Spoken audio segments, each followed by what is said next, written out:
Mais uma vez com a gente, doutora Ana Priscila Sóguia, endocrinologista, e nossa querida nutricionista e chefe, Gabi Esteves. Bem-vindas, meninas. Carol. Tudo bem? Prazer tê-las aqui mais uma vez para a gente falar do assunto pelo seguinte. Quando a gente propõe essa possibilidade de linkar um assunto da área de saúde, né? Com a questão da nutrição, da receita, eu acho que é o ideal sempre, porque é a forma de aprender, principalmente quando a gente fala de doenças que tem controle, mas não tem cura. É mais ou menos isso, né? Se torna prático, Carol. Verdade. Então, assim, às vezes a gente tem muita teoria e a gente fala, o que a gente faz em casa? Muito legal, olha, tem que diminuir isso, aquilo e... Bem, mas o que isso representa na prática? É verdade. E aí a Gabi traz muito isso, né? Olha, vamos pôr em prática aquilo que a gente aprende. E o melhor é que vocês se deram muito bem. Aí, gente, a gente fala a mesma língua, porque eu também me dou muito bem com elas. Vamos lá, vamos começar então do início, porque a gente já falou de diabetes algumas vezes, mas as dúvidas são sempre frequentes. Por quê? Porque exige uma mudança no estilo de vida. Então, doutora, eu vou começar com você. Hoje, o que a gente entende, como é que estamos aí, né, nos diagnósticos, porque sempre quando a gente vai falar desse assunto, infelizmente parece que o número aumenta. Então, acho que, Carol, essa pauta caiu de encontro ontem, né? A Sociedade Brasileira de Endocrinologia e Metabologia lançou uma nota oficial falando sobre diabetes e a importância do diagnóstico precoce e preventivo. Perfeito. Então, a gente não faz exames para todas as doenças que a gente tem. Quando que a gente escolhe fazer? Quando é uma doença prevalente, que é um assunto de interesse público, e o diabetes é. Quando ela é assintomática na sua fase inicial, então, ou seja, a pessoa é doente e ela nem sabe que é. Perfeito. E que, na verdade, ela pode causar complicações. E o tratamento precoce evita essas complicações. Ou seja, diabetes é uma dessas doenças. E quais são esses exames que a gente, né, fala que para eu poder fazer o diagnóstico precoce, para eu poder ter esse tratamento, até uma reversão, daqui a pouco a gente vai falar um pouquinho, a Gabi vai falar sobre isso. Glicemia de jejum, Tá. hemoglobina glicada e o teste de tolerância à glicose, que é aquela curva glicêmica. Cada vez mais, ou cada vez menos, a gente não faz a curva glicêmica. A gente acaba utilizando, porque assim, em termos de custo, é muito mais cômodo para o paciente ir colher apenas um exame, que é a glicemia de jejum e a hemoglobina glicada. Tá, que são Então, exames mais desconfortáveis. Na verdade, é um exame de sangue. A curva glicêmica... A curva glicêmica ela é porque chatinha. tenho que tomar uma quantidade grande, às vezes eu fico nauseada, são 2 horas de laboratório, então tem que ficar com o scalp, então é um pouco menos prático. Tá. Para as pessoas. Então, a gente acaba fazendo muito mais a glicemia de jejum e a hemoglobina glicada. Eu vou colocar já um primeiro quadro na tela, então, para a gente ter uma ideia dos números, quando a gente fala do resultado, então, desses Legal. exames, para vocês fecharem aí diagnósticos. E aí já te peço também, doutora, para você colocar alguns sintomas que em determinado momento, já dependendo se esse paciente já está aí com diabetes ou pré-diabético, mas que já manifesta, né, alguns sintomas, você já pode contar pra gente. Então, Combinado. na tela o primeiro Vamos quadrinho pra gente ter uma ideia dos valores. Então, o que a gente tem aqui, né? Então, pessoas, né, com a glicemia normal, ela vai ter uma glicemia menor ou igual a 5,6. E geralmente em torno de 5. 5,2, 5,4. Uma glicemia de jejum, que é a segunda fileira. Tá. Abaixo de 99 ou 99. E na curva glicêmica tem que ser abaixo de 139 com 2 horas depois de ter usado aquela sobrecarga de glicose. Tá.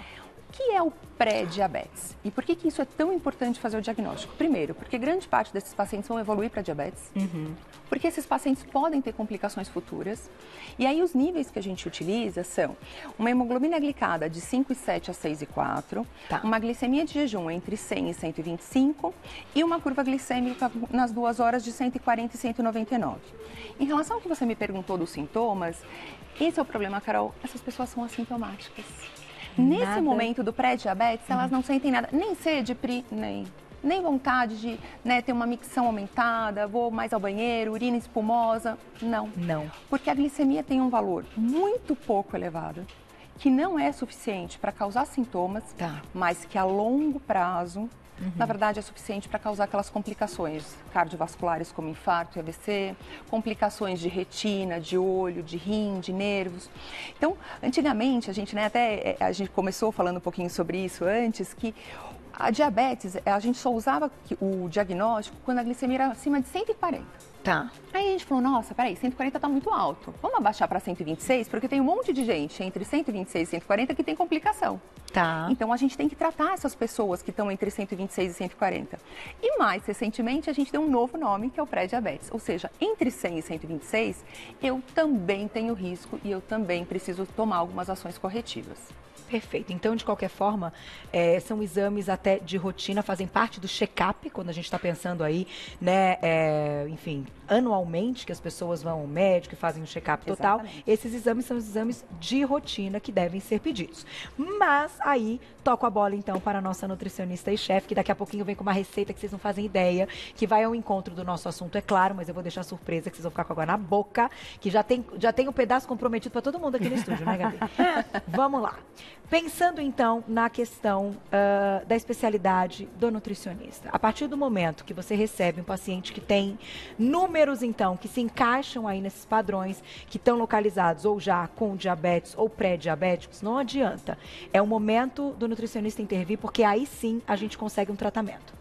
E principalmente, Carol, um paciente pré-diabético, se ele tiver um manejo nutricional individualizado e bem feito, esse paciente não evolui para o diabetes. Isso é uma coisa que eu acho que é fantástica, né? E até uma coisa sempre que eu acho que vale a pena a gente conversar um pouquinho dos níveis de insulina, que é um exame pouco realizado, pouco feito, e que na minha prática de consultório, eu até quero a sua opinião disso, né? Eu tenho visto, assim, pacientes que não têm hemoglobina glicada muito alterada, não têm a glicemia em jejum muito alterada, mas a insulina muito alterada, né? Então, eu acho que principalmente para esses pacientes, são aqueles pacientes que têm dificuldade em emagrecer, que por mais que consumam poucas calorias diárias, não conseguem perder peso, mas principalmente, Carol, aqueles pacientes que chegam para mim e falam assim, olha, Gabi, no meio da tarde eu como uma barrinha de cereal, no meio do café da manhã eu como uma banana, meu café da manhã é uma fatia de pão integral com mamão e leite, mesmo assim. Então, Entendi. Quer dizer, a gente fazendo essa análise, você já dá uma luzinha de que essa insulina deve estar alta. Tá. E daí, quando a gente encaminha para o endócrino e averigua isso melhor, vê que realmente essa dieta está mais pesada em carboidrato e carboidratos que fazem essa insulina subir muito rapidamente e que possivelmente se tornarão diabéticos se não mudarem a dieta. Complementando o que a Gabi falou, o que eu acho que é muito importante, né? Que essa insulina, embora ela não entre como diagnóstico de diabetes, dentro do check-up, com certeza para todos os pacientes. Tá. Por quê? Porque eu vou diagnosticar o que vem antes do pré-diabetes, que é a resistência insulínica. Então, justamente, quando eu tenho um paciente que ele é pré-diabético, ele não vai evoluir para diabetes tipo 1, ele vai evoluir para diabetes tipo 2, que é aquele diabetes que está associado com síndrome metabólica, com gordura abdominal. E esses pacientes, antes de começarem a alterar a glicemia, que é o pré-diabetes, ele vai ter uma resistência insulínica. Entendi. O primeiro passo, assim, o primeiro diagnóstico já é uma resistência insulínica. Assim, o primeiro passo é uma pessoa ter uma predisposição genética, mas ganha peso. Entendi. Ter uma gordura abdominal. Quando ela tem essa predisposição e ganha gordura abdominal, ela vai para o primeiro passo, que é a resistência insulínica. Aí depois ela vai para o pré-diabetes e depois ela vai para o diabetes. Então, fazer o diagnóstico na resistência insulínica é mais lindo ainda, porque eu consigo antecipar ainda mais essas alterações e tentar reverter o quadro. E aí, quando a gente pensa nisso, quero ouvir as duas, então, a gente tem uma mesa com algumas propostas, a gente vai falar de índice glicêmico, que eu acho que é sempre uma dúvida e algo importante, então queria que vocês explicassem para o público entender exatamente por que a gente precisa se preocupar com o índice glicêmico dos alimentos e qual é a melhor estratégia, então, quando já temos uma resistência insulínica ou até um pré-diabetes. Perfeito. Vamos lá. A gente já vai começar a falar. Vocês que sabem, né? Pode falar, doutor. Pode falar você, começa. Que susto, né?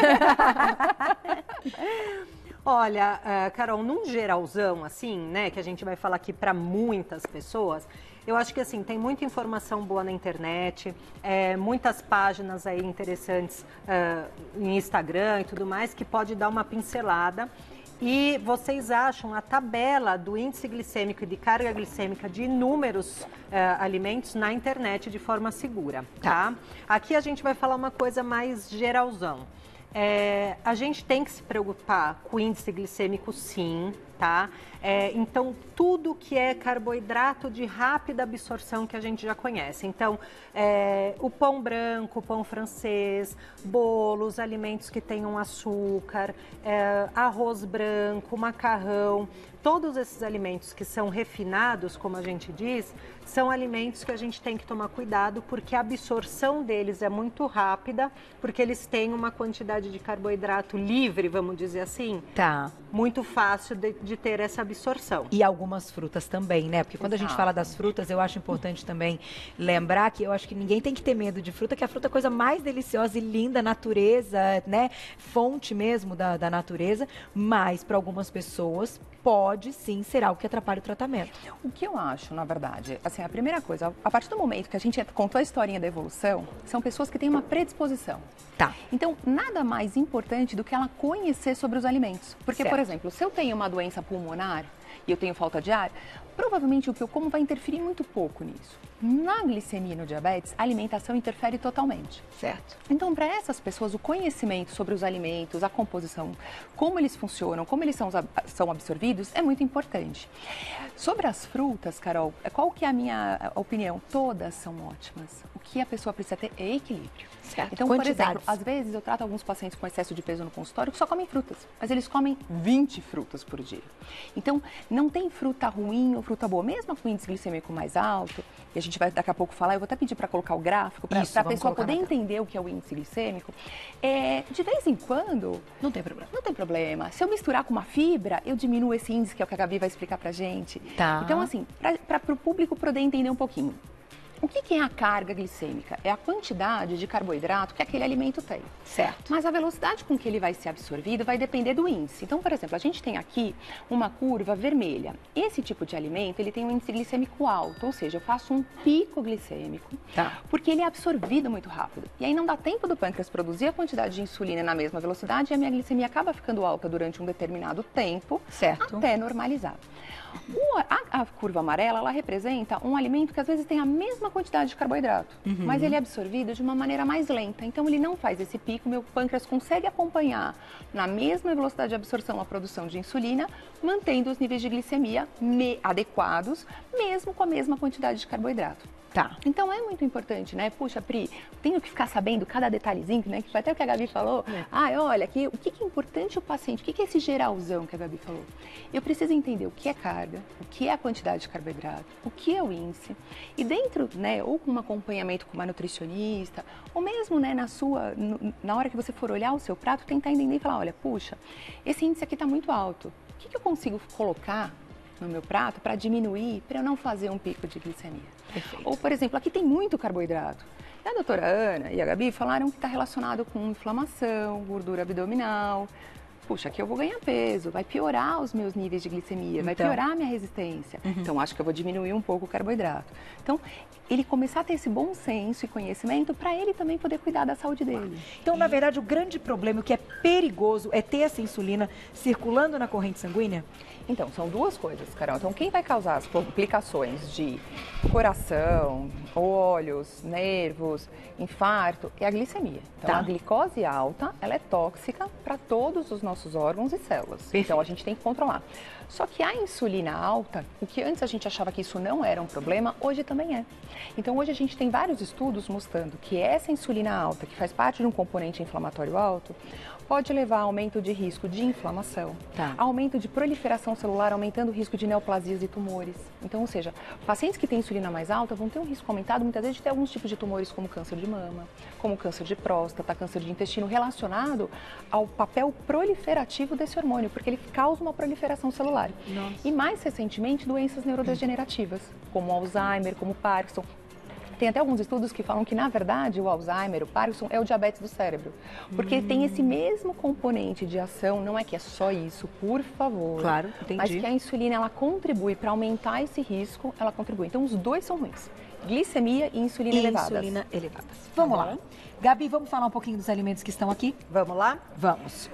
Carol, como eu te disse, a gente não vai falar muito específico de cada um, para ensinar como a pessoa aí de casa que não tem a possibilidade de passar em consultório para entender e fazer uma boa dieta, tá? Então, Carol, a primeira coisa que eu tenho para dizer é o seguinte: a pessoa precisa conhecer quais são os carboidratos. Tá. Tem paciente que não tem noção que é carboidrato. Verdade. Então, isso vocês vão ter que estudar para conseguir controlar quantos vão ter no seu prato, quais que você vai combinar. Tá. Para uma pessoa com insulina alta, pré-diabética, que já tem aí uma glicose um pouco mais elevada, qual é a minha recomendação? Coloque um carboidrato no seu prato. Então, se tem farofa, arroz e batata, escolhe qual você gosta mais e é esse que você vai comer. Tá. E dá para comer sozinho, que nem eu falei, a banana sozinha no meio da tarde? Não. Vai tá? alterar essa Porque glicemia. senão a absorção é muito rápida e vai dar todos esses probleminhas que a doutora Pri falou. Então, qual é a dica, Carol? Sempre que for comer qualquer carboidrato, inclua na mesma refeição fibras.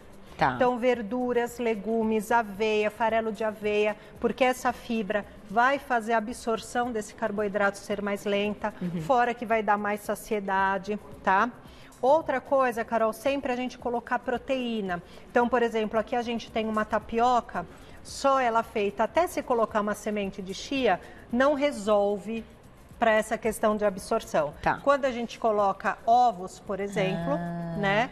Vai fazer com que essa absorção seja mais lenta, vai te dar mais saciedade. A proteína, então, aliada ao carboidrato, a soma bacana. E gordura, tá? Sempre assim, por exemplo, vou comer uma salada de frutas com castanha de caju picada.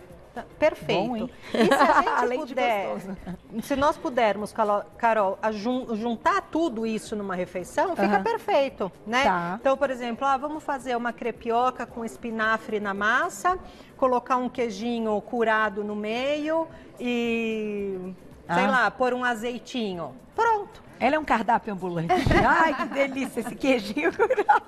Quem gosta de Aí, comer sabe fazer. Já virou um café da manhã delícia para a família, né? Eu vou pegar a perguntinha do público daqui a pouquinho, mas eu acho importante a gente introduzir neste momento a questão da atividade física. Legal. Porque a gente vai chegar, claro, no momento do tratamento e do controle, então, para esses pacientes que vocês já entenderam que a alimentação é um deles. Onde que entra a atividade física nessa história? Perfeito. Então, assim, a atividade física ela vai conseguir diminuir aquela resistência insulínica, que a gente falou que é o começo desse pré-diabetes. Então, eu libero vários hormônios que diminuem o componente inflamatório, que diminuem o nível de insulina. Eu vou ter um consumo do carboidrato que eu como. Então, ou seja, eu comi carboidrato, estoquei carboidrato. A hora que eu faço atividade física, eu aumento o meu gasto energético e eu acabo diminuindo os valores de glicemia, os valores do meu estoque, ou seja, fazendo que isso não seja sobrecarregado. Porque qual que é o problema também? Olha que o ciclo vicioso. Eu comi muito carboidrato. Aí eu estoquei carboidrato, não tem mais onde estocar, vira gordura. Aí a gordura causa inflamação, piora a resistência. Aí eu fico com piora do pré-diabetes, evoluindo para diabetes. Então, ele vai ajudar na perda de peso, a diminuir resistência, a eu transformar os meus hábitos e condicionar a minha vida em algo mais saudável. E falando que a Gabi trouxe, né, Carol, a dieta do brasileiro, que você falou, né, a farofa, o arroz, a batata, é muito rica em carboidrato. Então, essa diversificação para diminuir o índice glicêmico é linda. Então, eu acho que é isso que a gente tem que fazer, né? Transformar a nossa cozinha numa experiência mágica, né? Colocar o ratatouille, vou colocar isso. Por quê? Porque além de ser mais gostoso, também se torna mais saudável. E hoje, quando a gente fala dessa questão, até quando a gente fala dos carboidratos, muita gente escreve, até me escrevem pessoalmente, que, claro, o custo deste carboidrato, então, ele está disponível de uma forma mais barata. Isso também é algo que a gente tem que falar aqui, né? Nós estamos falando, aqui nós estamos no Brasil, isso aqui um monte de gente pelo mundo nos assiste pelo YouTube, mas nós estamos no Brasil e a nossa realidade de fato é essa. O que é dificílimo, né? Quando a gente pensa numa família e o gasto que vai ter com a alimentação. Porém, logo pensamos numa alternativa, que a feira e os legumes também estão ali com o valor hoje, mas claro que sazonalmente, né? Não vamos também, não levem ao pé da letra exatamente, mas assim, vamos entender o contexto. E também podem estar ali na mesa, certo? Devem, né, Carol? Eu acho que a grande distorção alimentar que as pessoas têm é o seguinte, se eu for fazer um low carb, se eu for reduzir carboidrato, eu preciso aumentar a proteína e a carne está muito cara, por exemplo. Não, aumentem verduras e legumes. comam a maior variedade que vocês puderem. Sabe quando você vai na feira, no fim da feira, que tem aqueles saquinhos mais baratos? Pega tudo aquilo, põe tudo numa assadeira, alecrinha, pronto, come um montão. Vai ser barato, vai ser saudável e você não vai cair nesse problema nem de excesso de carboidrato e nem de gastar muito dinheiro na alimentação. Eu acho que vale esse raciocínio, pensar nessa conta mesmo, porque, enfim, a gente tem que também... Até para ser contínua essa mudança. Sem dúvida, para você conseguir sustentar. A longo prazo. A longo prazo.